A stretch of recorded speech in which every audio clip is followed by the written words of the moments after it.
Bonjour, donc alors aujourd'hui nous sommes en présence d'une nouvelle figure que je vous ai peut-être pas montrée, c'est une toupie.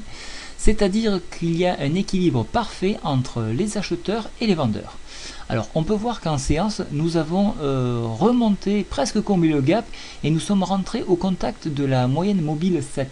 Et nous bien sûr, bon, on a les gens ont shorté sur ce niveau, c'était intéressant de le faire, ils l'ont fait, ils ont eu raison. Alors je vais quand même remonter ma barre de gap, hein, donc elle est beaucoup plus petite, hein. Il y a encore quelques points, mais bon, ils sont bons à prendre, donc on ira essayer de les combler. Voilà, donc alors pour demain, pour les haussiers, donc bien sûr, on ira chercher à combler ce gap. On peut, alors c'est très difficile à voir, mais on peut voir que la MM7 et la MM20 sont sur le même niveau. Donc à 3133, alors là, on enclenche un mouvement haussier de grosse ampleur. C'est-à-dire qu'on va casser le haut de la fourchette d'Andrews à 3150 à peu près. C'est vraiment là, c'est de l'à peu près, puisque bon, c'est une droite descendante. C'est pas considéré comme une résistance ou une tendance, hein. C'est une idée générale, hein. Donc une fois qu'on va dépasser ce niveau là, alors après très vite on enclenchera un retour sur 3263. C'est ce qui est en train de se produire, donc bien sûr on attend le discours de la Fed ce soir.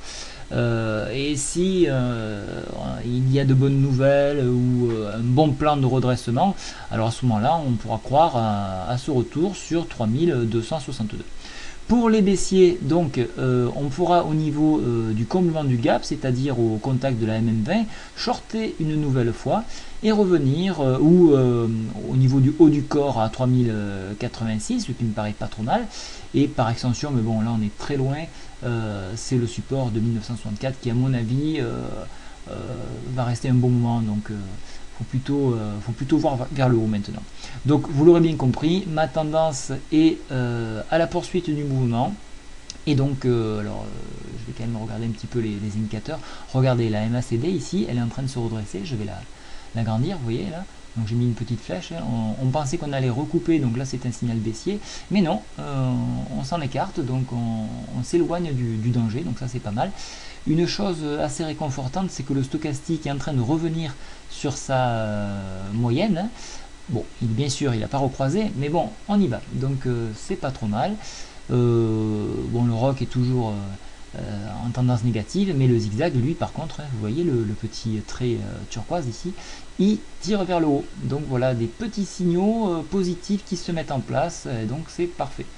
Eh bien écoutez, voilà pour l'analyse de ce soir. Et là, ce soir aussi, j'aurai un problème de temps, de timing. Et donc, je pourrais vous faire profiter que de l'analyse vidéo.